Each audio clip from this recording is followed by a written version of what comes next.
Kita, akan ngobrol juga soal, what happened ya, bersama dengan Direktur Eksekutif CORE Indonesia, Pak Muhammad Faisal. Selamat sore, Pak Faisal. Sore Selamat Pak sore Faisal. Mbak Eza dan Mas Edo ya, kalau nggak salah Iya, namanya. Pak Oke, Faisal, terima kasih banyak sudah mau meluangkan waktu bersama kita di Detik Sore. Tuh. Pak, kemarin sama-sama. kita udah ngomong juga sama ekonom lainnya tentunya soal nasib Indonesia nih setelah Trump memutuskan tarif tetap 32% gitu buat kita ekspor ke sana. Tapi kita pengen bahas ini lebih dalam soal negosiasi ke depan nih, peluang nanti Indonesia akan bisa sampai di mana dapatnya menuju ke 1 Agustus nanti. Apakah kita akan bisa berhasil menurunkan tarif ini sesuai dengan ekspektasi atau justru kita akan berdamai ini dengan the new Keadaan, tarif ini ya. iya betul. Yang mana itu berarti akan ada guncangan baru lagi nanti buat ekonomi dunia dan Indonesia tentunya. Gimana Pak Faisal? Kalau kita melihat hasil yang ada sekarang, ini sebetulnya more or less itu sebetulnya sudah bisa diprediksi sebelumnya. Oke. Bahwa itu tidak akan mudah untuk bisa bernegosiasi atau nawar lah ke pihak pemerintahan Trump. Ya, jadi kecuali kita sebagai pihak yang bernegosiasi punya sesuatu yang betul-betul apa istilahnya itu menarik. Menarik. Dan kuat lah dia untuk bisa dia menurunkan ininya lah Tarifnya. ya tarifnya mereka gitu.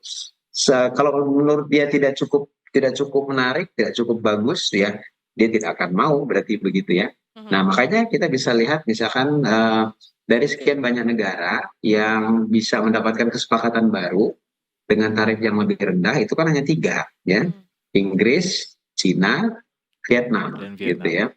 Nah, China karena dia I think China sebagai juga salah satu negara adidaya lah ya. Sekarang ini dari ekonomi ya di dunia, they have so much to offer. Yang jelas banyak dari input untuk industri usaha di Amerika berasal dari China. Belum lagi kita berbicara masalah hal-hal yang lain, sektor keuangan, obligasi, banyak yang Amerika tuh masih bergantung pada China. Value chain dari brand-brand merek Amerika mulai dari Apple sampai kemudian juga kendaraan beberapa kendaraan termasuk kendaraan listrik itu juga kan di Cina gitu ya. Nah, jadi untuk negara seperti itu kemungkinan besar kalau kemudian melakukan nego kan itu akan sangat mungkin bisa ditemukan kesepakatan baru dan sudah lebih dulu ternyata kan dengan China turun jadi 30%, ya kan, dari yang tadinya tuh 145 gitu ya setelah ketika naik tinggi-tingginya gitu. Vietnam sebagai proksi di Asia Tenggara untuk bisa menjadi alat lah ya untuk kemudian bisa menyaingi kekuatan Cina. Nah, itu juga penting di mata Amerika Serikat gitu. Nah, apalagi kalau kemudian China juga Vietnam juga punya hubungan khusus juga dengan Amerika gitu. Nah, jadi to some extent itu cukup logis lah. Tapi kalau untuk negara-negara lain termasuk Indonesia belum cukup kuat ternyata dengan selama ini yang kita tawarkan misalkan menambah impor ini kemudian mengurangi TKDN dan lain-lain sebagainya itu belum cukup buat mereka lah gitu. Nah, tapi di sisi yang lain kita memang sudah perkirakan bahwa it's going to be tough gitu ya. Artinya kalau dengan kondisi seperti itu kita sebagai pihak yang bernegosiasi mestinya sudah sejak awal mempersiapkan plan B, plan C ya. Jadi bukan hanya plan A. Plan A-nya itu adalah kita bernegosiasi gitu. Tapi di sisi yang lain kalau nego kita itu nggak diterima, which is yang saya bilang tadi itu memang akan susah gitu ya. Mestinya yang plan B dan plan C-nya harus disiapkan. Jadi plan B itu bagaimana? Apa langkah kita kalau kita tetap atau tetap dikenakan tarif seperti itu? Nah, kita mau apa gitu ya? Nah, itu yang lebih penting menurut saya gitu ya. Nah, untuk sampai 1 Agustus juga sama ya, karena kan konstelasinya menurut saya sama nih. Walaupun menurut pemerintah ya ini ada clue kalau dia perpanjang sampai 1 Agustus berarti ada ruang negosiasi Amerika baru. memberikan ruang lagi untuk negosiasi lagi gitu ya. Tapi seberapa banyak tambahan waktu beberapa minggu itu dengan seberapa banyak yang mau kita offer itu kan mempengaruhi gitu. Kan ini kan bukan cuma masalah omong-omong deal nego apa, tapi istilahnya dalam beberapa minggu lagi tuh Indonesia mau nambah apa lagi tuh yang mau ditawarkan gitu ya kan begitu ya. Kalau tidak cukup besar ya juga nggak akan tercapai ya menurut saya gitu ya. Nah jadi artinya kita tetap perlu mempersiapkan plan B-nya itu seperti apa, itu yang paling penting. Apalagi Indonesia itu sebetulnya tingkat ketergantungan terhadap pasar Amerikanya kan tidak sebesar negara-negara peer countries yang lain. Kita itu 10% ya. Dibandingkan yang lain tuh ada yang 12%, 15%, Vietnam tuh 30-an%, bahkan hampir 40% gitu. Jadi wajar kalau dia ingin sekali menawarkan apa aja deh pokoknya asal diturunkan gitu ya, karena dia sangat bergantung sekali dengan pasar Amerika gitu. Nah jadi itulah menurut saya ya. Berarti dari Pak Faisal ngelihatnya Indonesia yang ketika bernegosiasi kemarin itu cukup nothing tulus melakukan negosiasi gitu. Bukan nothing tulus ya, tapi maksud saya yang begini, untuk dalam bernegosiasi kan yang kemarin itu yang jelas kita perlu kalkulatif ya. Kita membawa amanah terutama karena banyak memang dari walaupun 10% total share daripada ekspor kita, tapi ada produk-produk tertentu kan yang sangat besar ketergantungannya pada pasar Amerika ya. Tadi seperti produk-produk pakaian, kemudian sepatu gitu ya. Nah itu yang dibawa terutama pada sektor-sektor yang paling rentan ini jika Amerika mengenakan tarif yang tinggi. Nah itu sebetulnya jadi dibilang nothing tulus ya tidak juga gitu ya. Karena kalau nothing tulus mestinya kan sudah mempersiapkan plan B, plan C gitu ya. Jadi artinya kalau nggak dapat plan E ya nggak apa-apa, kita udah punya plan B kok gitu. Nah jadi gitu. Jadi justru menurut saya kita kemarin mungkin saat sekarang terlalu condong terlalu berat untuk di plan E-nya saja gitu ya, menegosiasinya seolah-olah hidup mati kita itu betul-betul dari hasil negosiasi gitu ya. Siapa tahu memang karena sudah bareng sama BRICS sekarang sehingga rasanya negosiasi sama Amerika Serikat tidak terlalu memaksakan gitu untuk pokoknya harus nih gitu. Atau sebenarnya itu bagian dari plan juga kalau sebetulnya kita juga punya BRICS dan punya apalagi gitu ya strategi-strategi yang juga dilakukan bersama dengan BRICS juga untuk menghindari si tarif ini ya. Atau menambal ini gitu misalnya. Ya semestinya sih ya kita begitu karena kita itu kan sebetulnya dengan banyak negara yang lain selain Amerika kan punya interest yang sama menghadapi masalah yang sama. Jadi artinya membangun aliansi entah itu BRICS entah itu platform yang lain gitu itu sangat-sangat menurut saya hal yang harus dilakukan ya sesama negara yang menghadapi permasalahan yang sama gitu. Itu kan yang juga dilakukan oleh Cina misalnya pada saat sekarang gitu ya.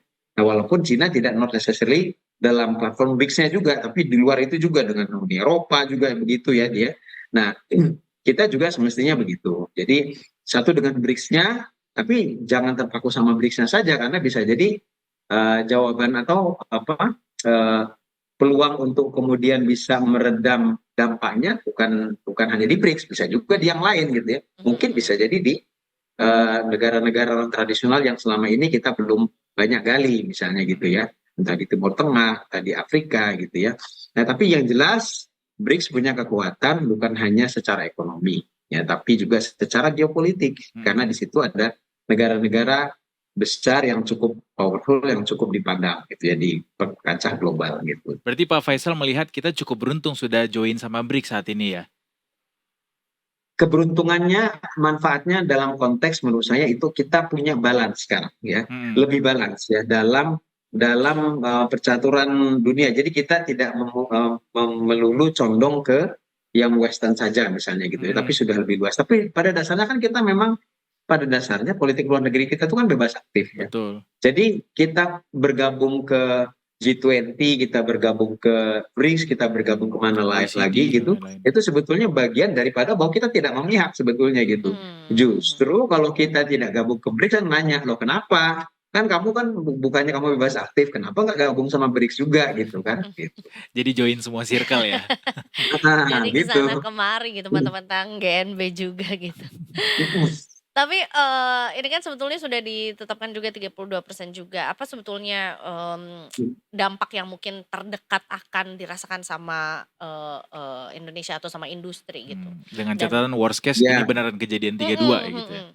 Ya, 32% itu kan besar ya, tinggi ya. Kalau bagi pelaku industri eksportir terutama, naik 1-2% itu aja itu sangat signifikan Iya betul. gitu. Apalagi kalau sampai di atas 10% gitu ya. Nah, jadi kalau kita melihat yang paling rentan tentu saja tadi adalah di sektor-sektor dan produk-produk yang punya ketergantungan pasar Amerikanya sangat tinggi. Tadi yang saya sebutkan dari pakaian wanita, kemudian juga beberapa produk perikanan seperti udang, ya. Lalu juga beberapa kalau juga sampai ke alas kaki, itu ada yang pangsa pasar ekspor ke Amerika itu sampai di atas 70% ya. 75, 80, 85%. Jadi otomatis kalau dia naik ya, dengan asumsi negara kompetitor kita harga atau tarifnya itu juga tidak setinggi kita, nah itu udah pasti akan pangsa pasar kita akan turun tuh, gitu. Nah jadi, statusnya sekarang itu masalahnya adalah dari sekian banyak peer countries kompetitor kita, kalau kita kena 32%, kayaknya kita itu salah satu yang paling tinggi di antara yang lain gitu. Karena kalau ngelihat yang lain misalnya Malaysia itu jelas jauh lebih rendah, ya Singapura itu 10%. Nah, Vietnam yang tadinya lebih tinggi diumumkan 47%, sekarang diturunkan jadi 20% di bawah kita juga gitu. Mungkin sekarang yang lebih tinggi tarifnya dibandingkan kita itu mungkin hanya Thailand lah kayaknya ya. Nah, jadi artinya kalau banyak negara peer countries kita, peer countries itu artinya ini masalahnya itu adalah kita punya kesamaan dengan negara-negara peer countries, cukup punya similarities produk ya yang diekspor ya termasuk Amerika gitu. Jadi artinya kalau kita kena tarif yang lebih tinggi, ya itu berarti market share kita di Amerika itu akan turun.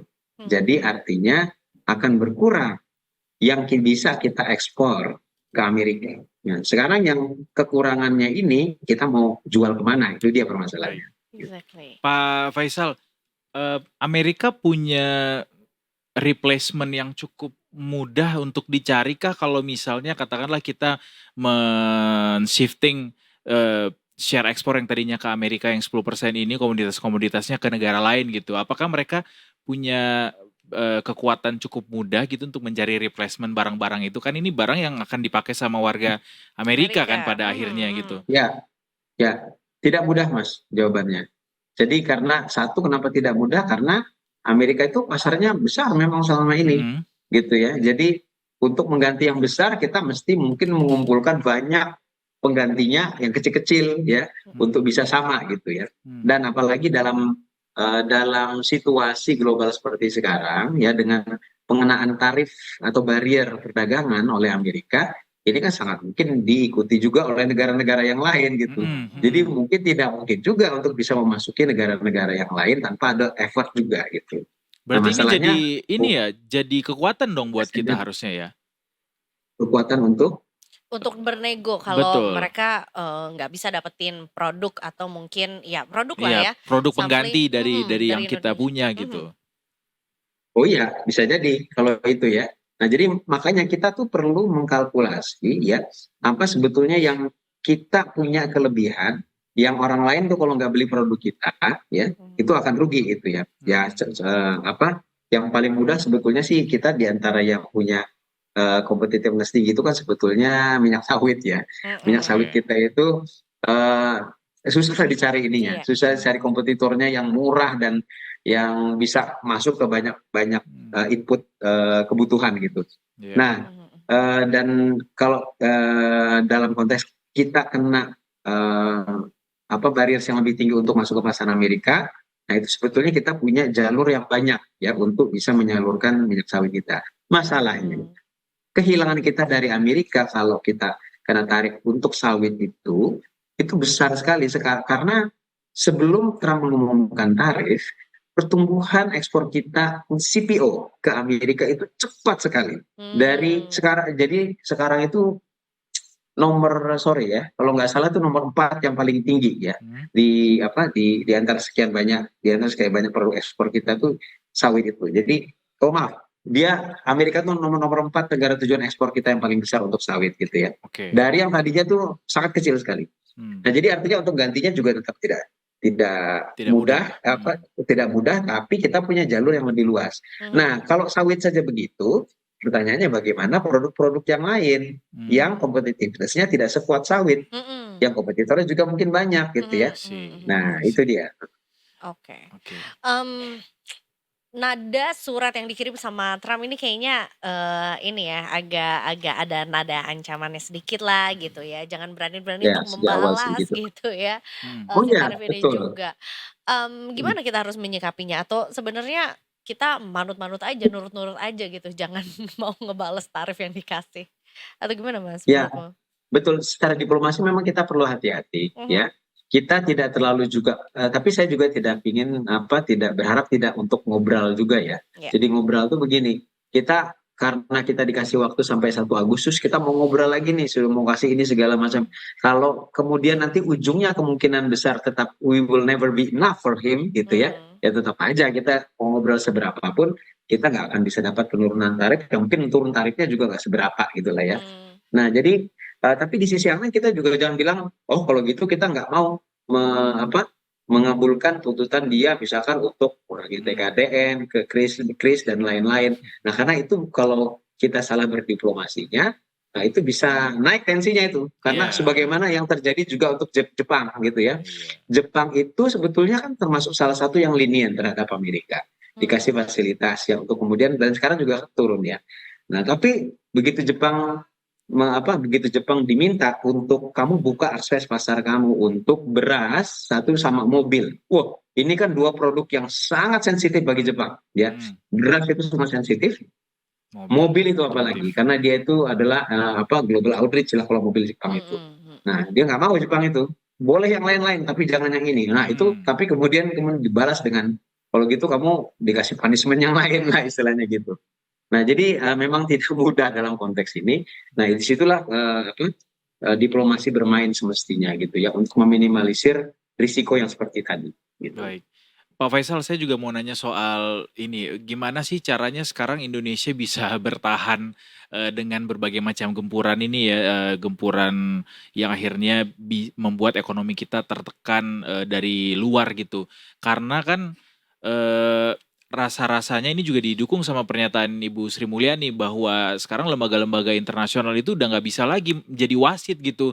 Karena sekarang semua kayak hukum rimba jadinya gitu. Apalagi katanya kayak balik lagi ke zaman sebelum Perang Dunia Kedua gitu. Kayak takut banget kita balik lagi ke zaman itu gitu. Ini kita gimana, seseram apa dengan kondisi saat ini kita menghadapi ancaman-ancaman ekonomi dari luar, Mas Pak Faisal?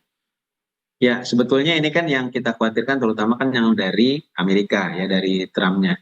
Tapi jangan lupa juga kita punya teman-teman negara lain yang juga mengalami permasalahan yang sama gitu ya. Jadi artinya setidaknya kita punya teman aliansi untuk menyuarakan concern yang sama lah paling tidak itu. Apapun itu ya. Nah, tapi yang jelas dalam kondisi seperti sekarang adalah satu, yaitu yang saya selalu katakan, yang kita bisa kontrol itu kan dalam negeri kita ya. Jadi semua negara umumnya negara yang mengalami satu tekanan dia akan memperkuat shield ya, memperkuat pertahanan dalam negerinya gitu. Rusia ketika kemudian dimusuhi banyak pihak karena menyerang Ukraina ya, dan kemudian embargo sini tidak boleh dia jual minyak segala macam, ya, dia melakukan shield dari sisi kebijakan ya untuk melindungi ekonomi domestiknya dia gitu ya. Iran yang selalu dimusuhi ya sebagai salah satu axis of evil ya. Jadi mode daripada pertahanan Iran itu adalah memang dia memperkuat ekonomi dalam negerinya gitu ya, untuk sebuah negara yang punya teritorial yang besar dan juga market yang besar. Semestinya itu sangat mungkin bisa dilakukan karena kita bukan negara kecil seperti Singapura gitu ya, yang kalau dia berdiri sendiri mengandalkan di sini itu nggak akan kuat gitu, karena dia ekonominya muncul karena kerjasama dengan negara lain gitu. Nah, jadi artinya pertahanan dalam negeri ya, kebijakan-kebijakan dari sektor real, dari fiskal, moneternya yang lagi sebetulnya untuk meningkatkan daya tahan ekonomi ya. Dari sisi permintaan domestiknya harus dijaga lah ya.